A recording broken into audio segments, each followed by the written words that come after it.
दोस्तों नमस्कार। यूथ पाठशाला में आपका स्वागत। हम राजनीति विज्ञान के चैप्टर्स पर आपसे बात करते रहे हैं और भी एक बार हम थ्योरी पढ़ते हैं, उसके बाद हम प्रश्नोत्तर पर आ जाते हैं। हमने राजनीति विज्ञान के सिद्धांत व्यवहारवाद और उत्तर व्यवहारवाद को पढ़ा था और राज्य और उसके कार्यों के विषय में भी पढ़ा था। तो आज हम प्रश्नोत्तर और मूल्यांकन के माध्यम से इसको समझने की कोशिश करेंगे कि क्या इसके प्रश्न हैं और प्रतियोगी परीक्षाओं की दृष्टि से इनके सही उत्तर आपके ध्यान में रहेंगे तो आपको इसका लाभ मिलेगा। तो व्यवहारवाद और उत्तर व्यवहारवाद के बारे में हम सीधे सीधे प्रश्नोत्तर पर आ जाते हैं ताकि आप उस पर प्रॉपरली फोकस कर सकें। पहला सवाल आपके सामने है, फर्स्ट क्वेश्चन। और जो पहला सवाल है वो पहला सवाल बहुत महत्वपूर्ण सवाल है आपके लिए। यहाँ दो लिस्ट सूचियाँ दी हुई हैं, सूची 1 और सूची 2। इनमें मिलान करना है आपको, यानी सूची 1 और सूची 2 में एक तरफ किताबों के नाम हैं और दूसरी तरफ राइटर्स के नाम हैं। तो ह्यूमन नेचर इन पॉलिटिक्स, दूसरी किताब का नाम है मॉडर्न पॉलिटिकल एनालिसिस, तीसरी का नाम है कंटेम्प्रेरी पॉलिटिकल एनालिसिस और चौथी का नाम है पॉलिटिकल थ्योरी द फाउंडेशन। और 5 foundation of 20th century political thought. ये 4 किताबें और इनके 4 लेखक हैं, Charlesworth, David Easton, Arnold Brecht और ग्राम वॉल, रॉबर्ट डेहल। ये जो लेखकों के नाम दिए हुए हैं इस तरफ और एक तरफ जो सूची दी हुई है, इनका मिलान करके आपको प्रॉपरली पूरा बनाना है कि ग्रुप सही क्या है। तो आपको बहुत जल्दी चलते हैं, इसलिए आपको तुरंत हम बता देते हैं कि इसका जो सही उत्तर है वो ए है। यानी आप अगर इसको देखेंगे तो यहाँ पर आपको 4, 5, 1 और 3 ये इसके सही उत्तर हैं। और इस तरह से आपको writer number 4, writer number 5, writer number 1 और राइटर नंबर 3 ये क्रमशः A, B, C, D पर लगाएंगे तो सही उत्तर बन जाएगा। इस तरह से ये हमने देखा लिस्ट की सूची 1 और सूची 2 का मिलान हमने यहाँ समझने की कोशिश की है। आप चाहें तो मैं थोड़ा सा यहाँ आपकी और मदद कर सकता हूँ। हम देखें कि ये 4 नंबर जो है यहाँ पर हमने जो उत्तर बनाया था उसमें नंबर 4, 5, 1 और 3। तो 4 जो है वो ए पर जा रहा है, ये देखिए आप। उसके बाद है 5 जा रहा है बी पर। उसके बाद है 1 सी पर जा रहा है 1 और डी पर जा रहा है 3।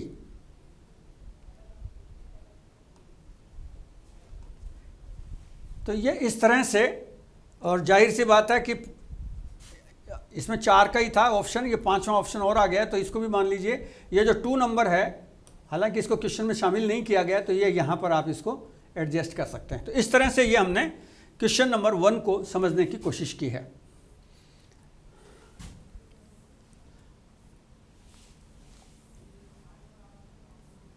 अब है क्वेश्चन नंबर 2। व्यवहारवाद के प्रतिपादक कौन हैं? सबने पढ़ा है इसको। बिहेवियरलिज्म को एस्टेब्लिश किसने किया था? इसमें 4 ऑप्शन है, David Easton, Charles Merriam, J.B. Watson, Robert Dahl. और सही उत्तर आपको सबको याद होगा, ये तो J.B. वॉटसन इसका करेक्ट उत्तर है। क्वेश्चन नंबर 3, कौन सी किताब है जो व्यवहारवाद के डेवलपमेंट से संबंधित है? और इसमें आपको राइटर्स जो हैं वो व्यवहारवाद से संबंधित कौन सी पुस्तक व्यवहारवाद से संबंधित है, तो इसमें आपको जो है वो 4 किताबों के नाम दे रखे हैं यहाँ हमने। और ये है American Commonwealth, primary election, the process of government, और चौथा है the public opinion and popular government. ये 4 किताबें जो हैं इनका उल्लेख है। और ये पूछा गया है आपसे सवाल कि कौन सी किताब व्यवहारवाद के विकास के संबंधित है। जिन्होंने नहीं पढ़ा है उन सब के लिए बहुत महत्वपूर्ण है, और जिन्होंने पढ़ रखा है उनके लिए बहुत आसान है। इसका सही उत्तर है डी, करेक्ट उत्तर है डी। डी का ये डी इसका करेक्ट उत्तर है। इसका मतलब चारों किताबों में इसका उल्लेख मिलता है, ये ध्यान रखिएगा आप। ये चारों जो किताबें हैं उसमें इसका उल्लेख है कि व्यवहारवाद का उल्लेख इन चारों पुस्तकों में, इनके डेवलपमेंट में योगदान देने वाली किताबें हैं। क्वेश्चन नंबर 4, किसने व्यवहारवाद को 20वीं शताब्दी की दुखांत घटना कहा था? किसने कहा था कि ये ट्रेजिडिक एंड है, दुखांत घटना है ये, और ये किसके अनुसार ये बात कही गई थी? अर्नोल्ड ब्रेस्ट, लियो स्ट्रॉस, ऑक्सशॉट और बट्रा द जुवेनल, ये 4 राइटर हैं। दिमाग पर जोर लगाइए। Who said that the behaviouralism is a tragic end of the 20th century? 20वीं शताब्दी का यह दुखांत अंत है, यह किसने कहा था? सही उत्तर होगा अर्नोल्ड ब्रेस्ट, ये इसका करेक्ट उत्तर है। ये मैं आपके लिए इसलिए भी साथ में टिक करता चल रहा हूँ ताकि आप इसको सेव करें तो आपको आराम से उत्तर खोजने में दिक्कत न आए। अगला सवाल है क्वेश्चन नंबर 5, व्यवहारवाद की किस बौद्धिक आधारशिला के अनुसार सिद्धांत शोध पर आधारित होने चाहिए? फिर से सवाल समझ लें। बिहेवियरलिज्म के बारे में ये कौन सा नियम है जिसमें कहा गया था कि बौद्धिक आधारशिला का सिद्धांत शोध पर, रिसर्च पर आधारित होना चाहिए? नियमितता यानी रेगुलरिटी होनी चाहिए, ए। बी में है शुद्ध विज्ञान यानी प्योर साइंस, 3 व्यवस्थाकरण यानी सिस्टमेटाइजेशन, और डी यानी एकीकरण यूनिफॉर्मिटी। तो ये 4 बातें, करेक्ट उत्तर क्या होगा? तो व्यवहारवाद ने सिद्धांतों के शोध के बारे में जो व्यवस्था पर बल दिया है वो है व्यवस्थाकरण, सिस्टमेटाइजेशन, व्यवस्थाकरण, इसका करेक्ट उत्तर है।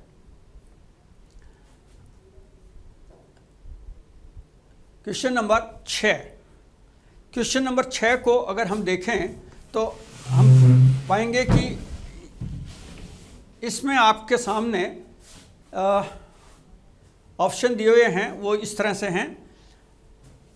व्यवहारवाद राजनीतिक सिद्धांत के विचारों का मात्र क्रमबद्ध और बौद्धिक इतिहास के रूप में है जिसका कोई व्यावहारिक और प्रासंगिकता नहीं है, खारिज करता है। निम्नलिखित कथनों पर विचार कीजिए, यानी कौन सा कथन सही है और कौन सा नहीं है। तो ये जो 4 स्टेटमेंट हैं उनमें से यहाँ 3 स्टेटमेंट दिए हुए हैं। 3 स्टेटमेंट में से कोई से 2 स्टेटमेंट आपको फोकस करने हैं। सही और गलत के बारे में तय करना है आपको। 1 भी हो सकते हैं, 2 भी हो सकते हैं, तीनों भी सही हो सकते हैं। कौन सा सही है इसको आपको फोकस करना है। स्टेटमेंट नंबर 2, व्यवहारवादियों का मत है कि राजनीतिक मानक राजनीतिक सिद्धांत में राजनीति विज्ञान के शोध उपकरणों को मजबूत किया है। और तीसरा है, व्यवहारवाद इस बात पर बल देता है कि व्यक्ति का पर्यवेक्षणी व्यवहार विश्लेषण का मुख्य इकाई है। व्यवहारवाद को जिन्होंने पढ़ा है ध्यान से वो फिर समझ लीजिए, ये चारों बातें इसमें 3 जो स्टेटमेंट दिए गए हैं इनमें से कौन सा सही है और कौन सा गलत है। तो इसका पहले तो मैं उत्तर बता देता हूँ। इसका सही उत्तर जो है वो ये है कि तीनों ही स्टेटमेंट इसके सही हैं। उत्तर हो गया इसका 1, 2, 3 यानी डी। और ये तीनों ही स्टेटमेंट सही हैं। पहला भी सही है, दूसरा भी सही है और तीसरा स्टेटमेंट भी सही है।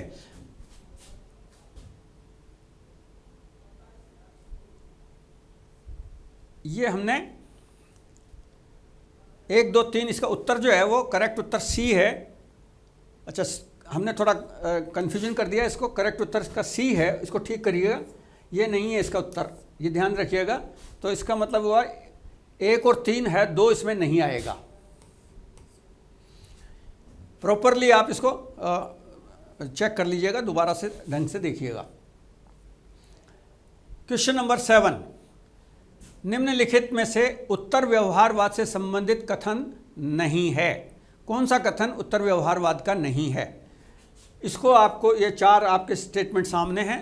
नंबर 1, यह अनुप्रयुक्त ज्ञान पर बल देता है। नंबर 2, इसमें समशिष्ट विश्लेषण पर ध्यान दिया जाता है। नंबर 3, यह निर्णय के सार तत्व को विश्लेषित करता है। और नंबर 4, यह यथास्थितिवाद का समर्थक है। सभी को पता है इसका उत्तर, ये उत्तर इसका डी होगा, यथास्थितिवाद का समर्थन करता है। क्वेश्चन नंबर 8, व्यवहारवाद द्वारा लगाए जा रहे राजनीतिक सिद्धांत के पतन का आरोप पर प्रत्युत्तर देने से संबंधित है, यानी किसने इसका जवाब दिया था? एलिस वोएगिल, माइकल ऑक्शॉट, लियो स्ट्रॉस और पीटर लॉसलेट। इनमें से किसने इसका उत्तर दिया था? करेक्ट उत्तर होगा 1, 2, 3 यानी ए। 1, 2 और 3, तो करेक्ट उत्तर हो गया ए। ये इसका सही उत्तर है, यानी 3 लोगों ने इसके बारे में जवाब दिया है। क्वेश्चन नंबर 9, विचार संप्रदाय एवं संबंधित लेखक के त्रुटिपूर्ण युग्म को पहचानिए। कौन कौन से विचार या ग्रुप थे जिन्होंने लेखकों के साथ युग्म बनाया है, तो इनको करेक्ट करिए। इनमें वियना सर्किल, इसमें मॉरिड सिल्क है, कैम्ब्रिज स्कूल, इसमें जॉन डन, फ्रैंकफर्ट स्कूल, इसमें लुई आर्थुजर, और डी है शिकागो स्कूल यानी हेरोल्ड लॉसवेल। तो इसका सही उत्तर होगा सी यानी फ्रैंकफर्ट स्कूल और लुई आर्थुजर। ये इसका करेक्ट उत्तर हो गया। क्वेश्चन नंबर 10, डेविड ईस्टन के द्वारा समर्थित व्यवहारवाद के सिद्धांत का सही अनुक्रम बताइए, यानी करेक्ट सीक्वेंसिंग क्या है। फिर से समझ लीजिए, डेविड ईस्टन ने जो व्यवहारवाद के प्रिंसिपल्स का एक सिंक्रोनाइज किया उसको, और एक क्रमबद्धता तय की है। उस क्रमबद्धता को नियमितता नंबर 1, तकनीक नंबर 2, मात्रीकरण नंबर 3 और सत्यापन नंबर 4, यानी क्रमबद्धता क्या होगी इसकी। तो इसमें आपको करेक्ट उत्तर पर जाना है, और इसका जो करेक्ट उत्तर है वो है बी। करेक्ट उत्तर होगा इसका बी। बी का मतलब हो गया, आपको मैं यहाँ करेक्ट कर दूँ, बी का मतलब है 1, 4, 3, 2। ये हो गया 1, ये हो गया 4, ये हो गया 3 और ये हो गया 2।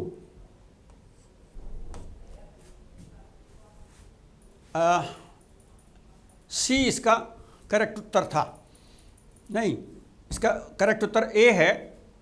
डेविड ईस्टन ने, क्वेश्चन नंबर 10 पर हम बात कर रहे हैं, डेविड ईस्टन के निवेशगत निर्गत प्रतिस्वरूप से संबंधित त्रुटिपूर्ण कथन को पहचानिए, और इसका जो करेक्ट उत्तर है वो ए है।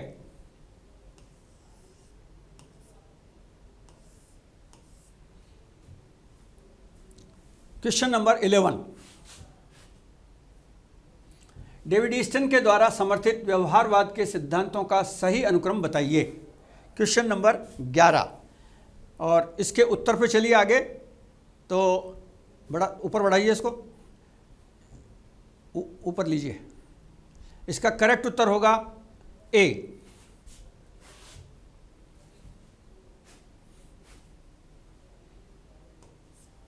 यानी चारों इसके, नियमितता, तकनीक, मात्रीकरण और सत्यापन, ये चारों इसके।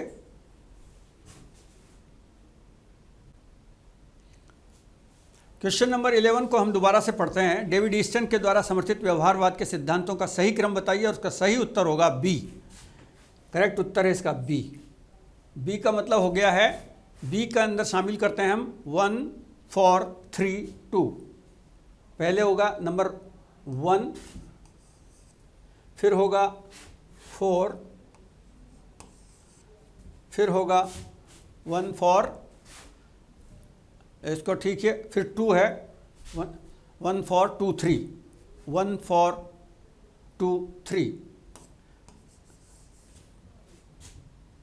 ये क्रम बनेगा इनका। यानी जब आप इसको दोबारा से सीक्वेंस में लिखेंगे तो ये 1 नंबर पर रह जाएगा, फिर 2 नंबर पर ये आएगा, फिर 3 नंबर पर ये और 4 नंबर पर ये। इस तरह इसका पूरा क्रम बनता है 1, 4, 3, 2। क्वेश्चन नंबर 12, इस सूची का मिलान करना है आपको, और इस सूची में भी आपको दी गई सूची में उसी तरह से एक लिस्ट 1 है और एक लिस्ट 2 है, इनको मिलान करिए। और इस लिस्ट में Charles Merriam, the governance, Charles Merriam, Heinz Eulau, Leo Strauss और द ट्रूमैन, ये राइटर्स के नाम हैं, और इधर इनके बुक्स के नाम दिए हुए हैं। इनको आपको मिलान करना है। तो इसका सही उत्तर होगा ए। इसका सही उत्तर है ए। ये इसका करेक्ट उत्तर है। आप मिलान इसको कर लीजिए इससे। क्वेश्चन नंबर 13, व्यवहारवादियों के लिए अस्पष्ट होने के बजाय गलत होना बेहतर था। व्यवहारवादियों के लिए अस्पष्ट होने के बजाय गलत होना बेहतर था, कारण बजाय गैर प्रासंगिक रूप से यथार्थ होने के अस्पष्ट होना बेहतर था। तो इन दोनों कथनों में से कौन सा कथन सही है, यानी इसका दोनों कथन सही हैं या गलत हैं, ये आपको आइडेंटिफाई करना है। तो इसका जो करेक्ट उत्तर है वो डी है। डी का मतलब हो गया ए गलत है और आर सही है। ए गलत है और आर सही है। ये तो सही है और ये गलत है। ये इस तरह से आपको इसमें फोकस करना होगा। क्वेश्चन नंबर 14, निम्नलिखित में से कौन सा कथन सही है? बिहेवियरलिज्म उद्दीपक अनुक्रिया रूपावली पर आधारित है। नंबर 2, पोस्ट बिहेवियरलिज्म उत्तर व्यवहारवाद के 7 सिद्धांत है। नंबर 3, उत्तर व्यवहारवाद और व्यवहारवाद पूर्णतया खंडन करते हैं एक दूसरे का। और चौथा है, व्यवहारवाद तथा उत्तर व्यवहारवाद में कोई अंतर नहीं है। इसका जो करेक्ट उत्तर है वो बी है, यानी उत्तर व्यवहारवाद के 7 सिद्धांत हैं। पोस्ट बिहेवियरलिज्म के 7 सिद्धांत हैं। ये इसका सही उत्तर बनेगा। क्वेश्चन नंबर 15 में सूची 1 और 2 का मिलान करिए और इधर राइटर्स के नाम दिए हैं, अल्फ्रेड कॉबन, एमएस लिप्स्टेन, दांते जर्मिनो और डेविड ईस्टन, और इनके आगे स्टेटमेंट दिए हुए हैं। आपको करेक्ट स्टेटमेंट को फाइंड आउट करना है और करेक्ट स्टेटमेंट इसमें डी है, यानी 4, 3, 1, 2। तो ये जो 4, 3, 1, 2 है ये डी पर चिन्हित किया हुआ है और ये आपको यहाँ पर हम इसको फोकस कर रहे हैं। तो इसका सही उत्तर ये हो गया 4, 3, 2, 1। ये आपको 4, ये 4, फिर है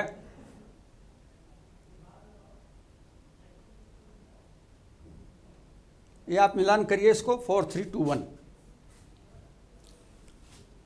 क्वेश्चन नंबर 16 नंबर पर है, उत्तर व्यवहारवाद में आदर्श मूलक तत्व शामिल हैं और इसमें ईस्टन ने राजनीतिक विश्लेषण के मूल्यों को प्रासंगिकता को स्वीकार किया है। इनमें से कौन सा कथन सही है? ए और आर दोनों सही हैं। इसका उत्तर यही आता है, ए इसका करेक्ट उत्तर है। ए और आर दोनों सही हैं। नंबर 17, डेविड ईस्टन के अनुसार निम्नलिखित में से कौन सी राजनीतिक व्यवस्था में नियामक कार्यविधियां होती हैं? रेगुलर एक्टिविटीज़ किस में शामिल होती हैं? इसमें इसके 4 उन्होंने ऑप्शन रखे हैं। इसमें सामाजिक सांस्कृतिक मानदंड, संप्रेषण मार्ग, निस्सारक क्षमताएं और वितरणात्मक क्षमताएं, और इसका करेक्ट उत्तर है ए। इसका सही उत्तर है ए। क्वेश्चन नंबर 18, निम्नलिखित उपागमों का सही कालक्रम पहचानिए। दार्शनिक उपागम, व्यावहारिक उपागम, मार्क्सवादी उपागम और व्यवस्थागत उपागम। करेक्ट उत्तर इसमें डी है। करेक्ट उत्तर इसका डी है, यानी 1, 3, 2, 4। पहले नंबर पर 1, फिर है 3, फिर है 2 और फिर है 4। ये इसका करेक्ट क्रम है।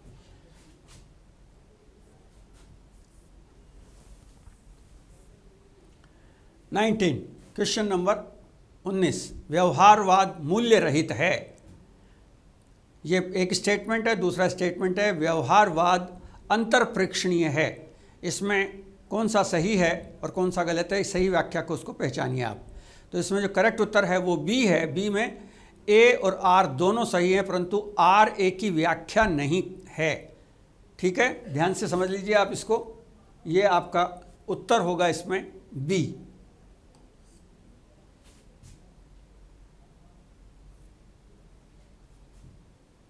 क्वेश्चन नंबर 20, व्यवहारवाद एक हमला है क्रमबद्धता के सिद्धांत पर, सत्यापित ज्ञान पर, मानकीय सिद्धांत पर और प्रत्यक्षवाद पर। इसका सही उत्तर है सी, मानकीय सिद्धांत पर। ये दोस्तों हमने व्यवहारवाद के बारे में समझा, प्रश्नोत्तर किए। बहुत सारे सवाल हैं, हज़ारों सवाल हैं, कुछ हमने चयनात्मक प्रश्न इसमें लिए हैं आपके लिए, तो आप उसी तरह से बाकी प्रश्नों को भी अपनी बुक्स में जो अभ्यास की सामग्री है वहाँ पर पढ़िएगा। हमने स्टेट राज्य की प्रकृति और कार्यों के बारे में भी पढ़ा है, और यहाँ पर भी हम उन थिंकर्स के बारे में बात करेंगे जिन्होंने राज्य की प्रकृति और कार्यों पर चर्चा की है। तो इसमें जो पहला आता है वो है राज्य की प्रकृति और कार्य में पहला प्रश्न है, और उस पर हम फोकस करते हैं। पहला प्रश्न क्या है? पहला प्रश्न है, राजनीतिक दायित्व का सिद्धांत किसके द्वारा प्रतिपादित किया गया था? राजनीतिक दायित्व 4 इसमें ऑप्शन है, J.S. मिल, हीगल, मार्क्स और T.H. ग्रीन। जाहिर सी बात है आप सबने पढ़ा होगा इसको। इसका करेक्ट उत्तर है T.H. ग्रीन। क्वेश्चन नंबर 2, राज्य के सापेक्ष स्वायत्तता की संकल्पना किसके साथ जुड़ी हुई है? राज्य के सापेक्ष स्वायत्तता की संकल्पना किसके साथ जुड़ी हुई है? 4 ऑप्शन है, लेनिन, स्टालिन, ग्रास्मी और माओ, और करेक्ट उत्तर होगा ग्रास्मी। ये इसका करेक्ट उत्तर है। क्वेश्चन नंबर 3, हीगल के पूर्ण विकसित राज्य की अवधारणा के बारे में निम्नलिखित कथनों पर विचार कीजिए। व्यक्ति परिवार में आत्म अभिव्यक्ति को पूर्णता प्राप्त करता है। नंबर 2, नागरिक समाज और स्वय निश्चयन का दायरा और स्वहित की साधना है। नंबर 3, राज्य जनता के नीतिपरक इच्छा के मूर्त रूप देता है। तो ये आपको इसमें से करेक्ट उत्तर चुनना है कि कौन सा है, A, B, C और D। तो करेक्ट उत्तर इसमें D है। D का मतलब हो गया तीनों स्टेटमेंट सही हैं, यानी तीनों बातें यहाँ पर ओके हैं, तीनों बातों को हम सही मानते हैं यहाँ पर। क्वेश्चन नंबर 4, निम्नलिखित में से कौन सा कथन T.H. ग्रीन के साथ नहीं जोड़ा जाता? T.H. ग्रीन ने राज्य की व्याख्या की थी, परिभाषा समझाई थी और उसके कार्यों के बारे में चर्चा की थी। ग्रीन ने उदारवाद का एक मानवीय संशोधन प्रस्तुत किया। 2, ग्रीन ने व्यक्ति की पहचान और प्रसन्नता सामाजिक संपूर्णता में अविभाज्य ये कहा। ग्रीन ने विधायिका को मदिरापान पर नियंत्रण करना चाहिए था ये कहा, या सामान्य हित समुदाय के ध्येय हैं ना कि सरकार के ये कहा। तो ग्रीन का सही कथन कौन सा है? निम्नलिखित में से कौन सा कथन T.H. ग्रीन के साथ नहीं जोड़ा जा सकता है, यानी ग्रीन ने नहीं कहा था, ये आपको फाइंड आउट करना है। तो इसका सही उत्तर है D का मतलब हो गया कि सामान्य हित और समुदाय का ध्येय है, न कि सरकार का, ये कहा था। जबकि वास्तविक में ये जवाब T.H. ग्रीन ने नहीं कहा था। T.H. ग्रीन ने ऊपर वाले तीनों स्टेटमेंट तो कहे हैं, लेकिन ये वाला स्टेटमेंट नहीं कहा था। अब आइए क्वेश्चन नंबर 5 पर। क्वेश्चन नंबर 5, राज्य के विरुद्ध कुछ भी नहीं, राज्य से परे कुछ भी नहीं, सब कुछ राज्य के अंदर है, ये किसने कहा था? बहुत ज़बरदस्त सवाल है ये, और आज के रेफरेंस में भी ये उतना ही इम्पोर्टेंट है, क्योंकि सर्वसत्तावादी सरकारें जो हैं उन पर ये लागू होता है। तो राज्य के विरुद्ध कुछ भी नहीं है, आप कोई कुछ नहीं बोल सकते हैं राज्य के खिलाफ, राज्य के बाहर कुछ नहीं है, आपका अस्तित्व भी कुछ नहीं है, ये सब सवाल इसके अंदर शामिल हैं। तो इन सवालों को आप देखेंगे तो हम यहाँ पर 4 इसमें ऑप्शन दिए हुए हैं, हीगल, मार्क्स, मुसोलिनी और माओ। ये 4 इसमें से उत्तर हैं, और जो इसका उत्तर है जाहिर सी बात है C इसका उत्तर है, मुसोलिनी। ये अधिनायकवादी व्यक्ति ही इस तरह के प्रश्नों के बारे में बात कर सकता है। अब है क्वेश्चन नंबर 6। क्वेश्चन नंबर 6, राज्य कार्य के उचित क्षेत्र के विषय में योग्यतम उत्तरजीविता की अवधारणा है, ये किसने कहा था? एडम स्मिथ ने, J.S. मिल ने, हर्बर्ट स्पेंसर ने और बोसाका ने। किसने ये कहा था? याद करिए, अपनी किताबों में से ट्रेस भी कीजिए। फिलहाल मैं आपको उत्तर बता देता हूँ। इसका करेक्ट उत्तर है C, हर्बर्ट स्पेंसर ने ये बात कही थी। अगला सवाल, क्वेश्चन नंबर 7, सकारात्मक उदारवाद का निम्नलिखित में से किसमें विश्वास नहीं है? कल्याणकारी राज्य में, यानी नैनो स्टेट यानी छोटे राज्यों में, नैतिक राज्य में, और लघु यानी मिनिमम राज्य में। इसका करेक्ट उत्तर होगा D का मतलब हो गया लघुतम राज्यों में या छोटे राज्यों में उसका विश्वास नहीं है। क्वेश्चन नंबर 8, अस्तित्ववाद एवं मार्क्सवाद के सम्मिश्रण से किसे सर्वाधिक विलक्षण समाजवादी माना जाता है? अस्तित्ववाद एवं, क्वेश्चन नंबर 8 पर चल रहे हैं हम, अस्तित्ववाद एवं मार्क्सवाद के सम्मिश्रण से किसे सर्वाधिक विलक्षण समाजवादी माना जाता है? हैबरमास, ग्रॉस्मी, जियोपॉल सार्त्र और वॉल्जर। इसका करेक्ट उत्तर होगा डी, वॉल्जर इसका आंसर है। क्वेश्चन नंबर 9, किस विचारक ने सावयवी सिद्धांत का समर्थन करते हुए राज्य की दुर्बलताओं को मनुष्य के विविध रोगों से के साथ मिलाया है? और इसका जो सही उत्तर है उसमें जो 4 ऑप्शन है, हॉब्स, स्पेंसर, ब्लंशली और जेपी फिफ्टे। करेक्ट उत्तर इसका ढूंढिए आप, तो करेक्ट उत्तर पर पहुंचेंगे हम। हॉब्स ने ये कहा था। क्वेश्चन नंबर 10, 10वां प्रश्न है, राज्य के संपूर्ण सत्तावादी सिद्धांत के समर्थक विचारक कौन हैं? प्लेटो, अरस्तु, हीगल और फ्रेडरिक नीत्शे।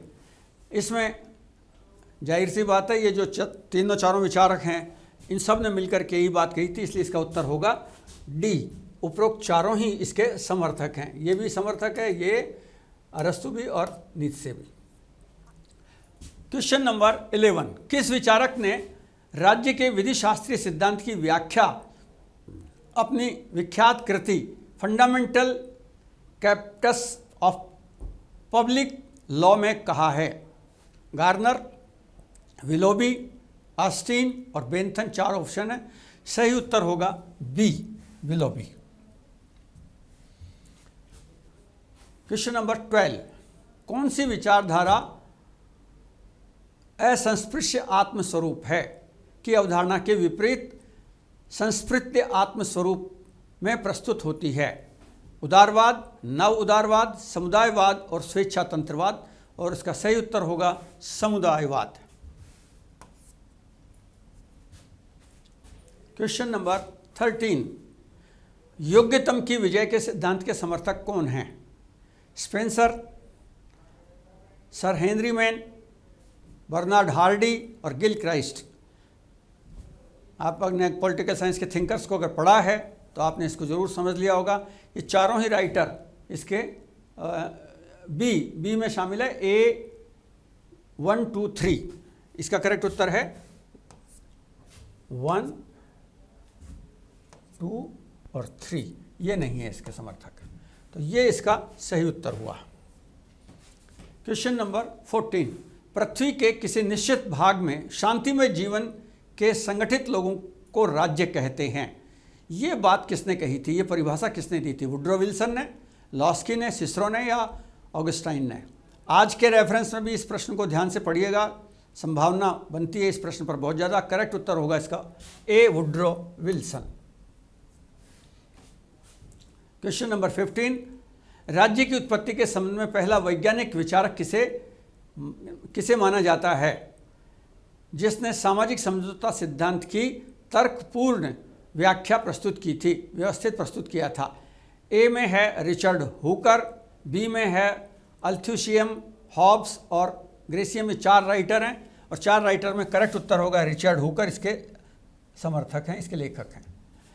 क्वेश्चन नंबर 16, दोस्तों ये हम प्रश्नों पर बातचीत कर रहे हैं, तेज़ी से आगे बढ़ रहे हैं, तो आपको मैं जो आपसे फोकस करना चाहता हूँ ये है कि राजनीति विज्ञान में जो राज्य के कार्य हैं उन पर राज्य क्या काम करता है और कैसे काम करता है, यहाँ से शुरुआत हुई थी। और अगर आपको याद होगा कि प्रारंभ में राज्य का जो उदय हुआ था तो राज्य के बारे में ये कहा जाता था कि राज्य को बहुत कम काम करने चाहिए, मिनिमम वर्क करना चाहिए राज्य को।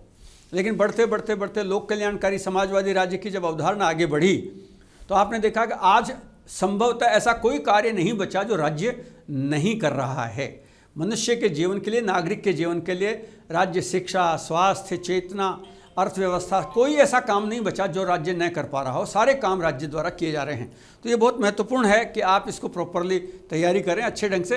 तो अगला सवाल है हमारा क्वेश्चन नंबर 16 और ये सवाल अंतर्राष्ट्रीय दृष्टि से स्वतंत्र और सर्वोच्च सत्ता संपन्न राज्य का विचार मानव के कल्याण के लिए घातक है, ये किसने कहा था? ये सवाल उठता है, ये बात किसने कही? लास्की ने या फिर ग्रेसियम ने या फिर हॉलैंड ने या ऑस्टिन ने? ये 4 लोगों में से किसने ये बात कही थी कि अंतर्राष्ट्रीय दृष्टि से स्वतंत्र और सर्वोच्च सत्ता संपन्न राज्य का विचार उचित नहीं है? किसने कहा था? तो इसका जो करेक्ट उत्तर है वो है लास्की। लास्की ये कहते हैं कि ये उचित नहीं होगा। हमको ये भी समझने की ज़रूरत है कि हम जब लगातार इन लेखकों को पढ़ रहे हैं और आप देख रहे हैं कि कितनी बड़ी संख्या में राइटर्स के नाम आ रहे हैं, तो मैं आपको जो फोकस करना चाह रहा हूँ वो ये है कि सबसे पहले राजनीति विज्ञान की जब आप थ्योरी पढ़ रहे हो, तैयारी कर रहे हो, तो आप एक तरफ एक सूची बना सकते हैं, बहुत सरल और आसान तरीका है उसका। और वो सूची में ये है कि आप एक तरफ बनाइए, उस पर लेखक का नाम हो, दूसरा किताब का नाम हो और तीसरा थ्योरी क्या है उसकी, यानी लेखक, पुस्तक और सिद्धांत।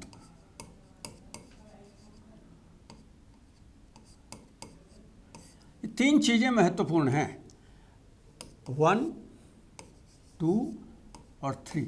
आपको याद करने के लिए बहुत सरल तरीका होगा, अगर आप इस तरह से लिस्ट बना लेंगे तो आप फटाफट आप अपनी सूची को फाइनल करते चले जाएंगे। और इससे क्या फ़ायदा होगा कि आपको कभी भी दिक्कत नहीं आएगी। चैप्टर वाइज बना सकते हैं, चैप्टर वाइज राइटर्स के नाम लिखिए, किताब के नाम लिखिए और उसकी बेसिक थ्योरी क्या है उसको लिखिए। और इस तरह से जब आप काम करेंगे तो आपको बहुत, और इस पर बहुत सारे सवाल आते हैं, इसलिए ध्यान रखिएगा, इसको छोड़ना नहीं है, क्योंकि ये थोड़ा टफ है लेकिन बहुत महत्वपूर्ण सवाल है, इसलिए आप इस पर फोकस ज़रूर करें। तो ये हमने क्वेश्चन नंबर 17 पर बात की। अब है क्वेश्चन नंबर 18, 18वां सवाल है, और वो 18वां सवाल है कि मार्क्सवादी परिप्रेक्ष्य में राज्य से संबंधित त्रुटिपूर्ण कथन को पहचानिए। यानी मार्क्सवाद को ध्यान रखते हुए राज्य के बारे में जो स्टेटमेंट गलत है उसको पहचानिए। तो पहला है, राज्य समाज की अधिसंरचना का एक घटक है।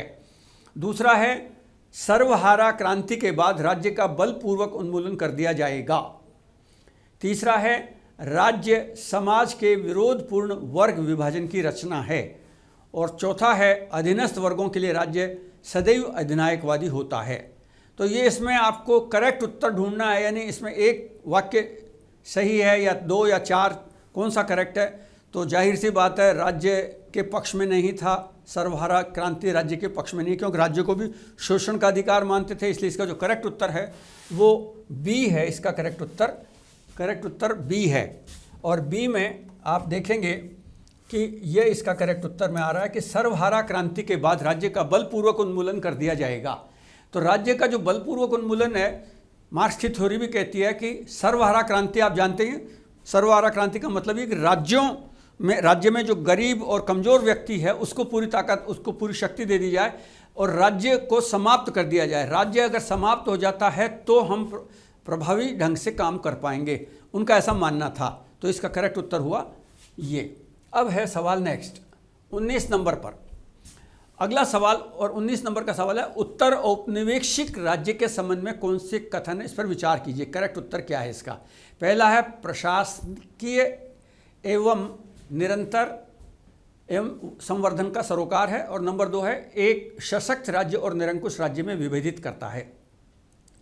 और इसका जो सही उत्तर है वो दोनों ही प्रश्न है, तो करेक्ट सी इसका उत्तर होगा। पहला और दोनों ही इसके सही उत्तर हैं, दोनों कथन। और ये आज का हमारा अंतिम प्रश्न है, निम्नलिखित में से कौन सा सर्वाधिकारवादी राज्य की विशेषता नहीं है, यानी सारे अधिकार राज्य में नहीं होने चाहिए, ये कौन सा स्टेटमेंट है? पहला स्टेटमेंट, सार्वजनिक हितों को सरकार परिभाषित करती है। 2, राजनीतिक विरोध देश का द्रोह है। नंबर 3, राजकीय विचारधारा ही आनंद को परिभाषित करती है। और नंबर 4, सरकार की मुख्य रूप से करारोपण विदेश नीति कानून को व्यवस्थित करने तक सीमित है। ये इसके 4 उत्तर हैं और इन 4 में से हमने देखा कि करेक्ट उत्तर जो है वो डी है, इसका करेक्ट उत्तर। तो इस तरह से ये हमने इसको समझने की कोशिश की है कि ये राज्य के कार्य क्या हुए, इन पर हमने बात की। तो दोस्तों, हम इसी तरह से लगातार आपसे विभिन्न चैप्टर्स पढ़ेंगे और उनके महत्वपूर्ण प्रश्नों पर आपसे बातचीत करते रहेंगे। आप इसको देखते रहें, फोकस करते रहें और इस पर ध्यान से बात करते रहें। नमस्कार, जय हिंद।